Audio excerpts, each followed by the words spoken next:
Hey guys, welcome back. A little bit different setting today. I'm in the Vault Performance.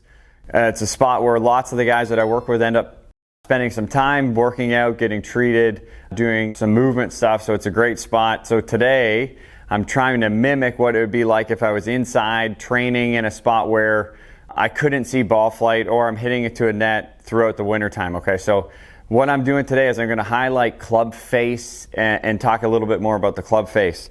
So when I'm looking at start line here, it's hard without a TrackMan if you're practicing inside to know for sure what's happening at impact and how's the ball going to potentially fly when you get outside. So I used to do this back when I was in Canada, when I was hitting into the net, teaching people.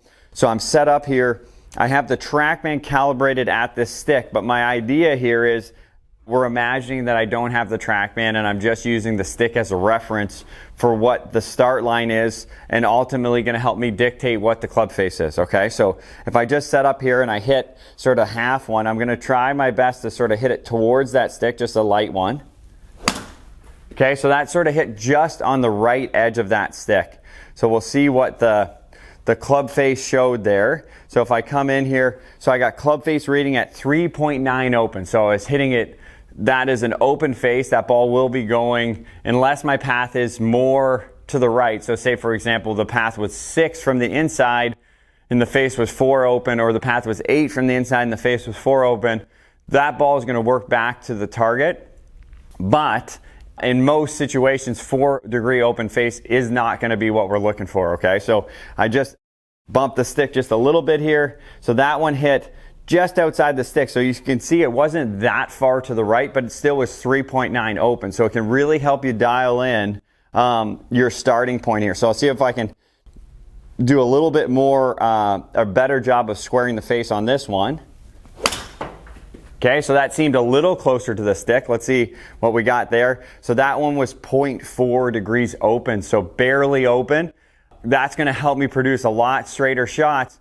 You could see when that one hit, it basically hit right there. So it was just on the edge of the stick.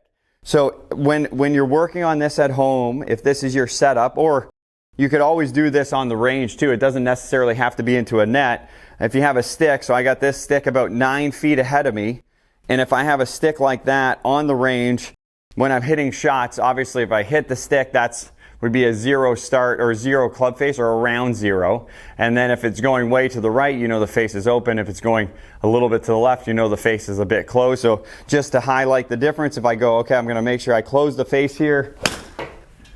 So that one I was trying to close it a little more. I think it actually still hit about where the stick was. That was actually 1 open, so I'm gonna really try to close it here. Make sure it goes left. Okay, so that one I'm really trying to make sure I let it release. And that was 3.6 to the left, so club face was closed 3.6 degrees. That ball is going to start to the left. If I'm playing a fade, that's a great thing. It's starting left and going to curve back. If I am trying to hit a straight shot and it's starting to the left, it probably will not be curving back, okay? So this is a great drill either on the range or in a net at home, or setting it up where you got a really good reference when you're swinging. How's my start line? How's my club face?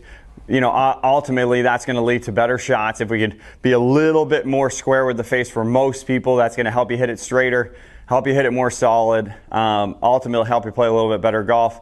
One great way this helps is we're training the feedback loop, right? So if you don't have TrackMan, this is a really easy way to get a pretty good sense of what the club face is doing, and then we can sort of reverse engineer it. From there, okay, my face tended to be open. Where was it open? Was it open in the takeaway? Was it open at the top? Was it open as I came into transition for different reasons? You can start to be a little bit more clear on like what's the cause and effect of that open face.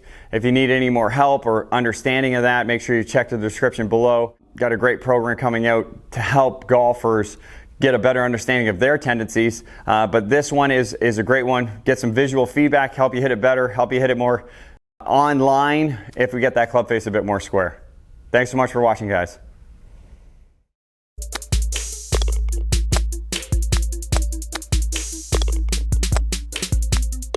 Bye.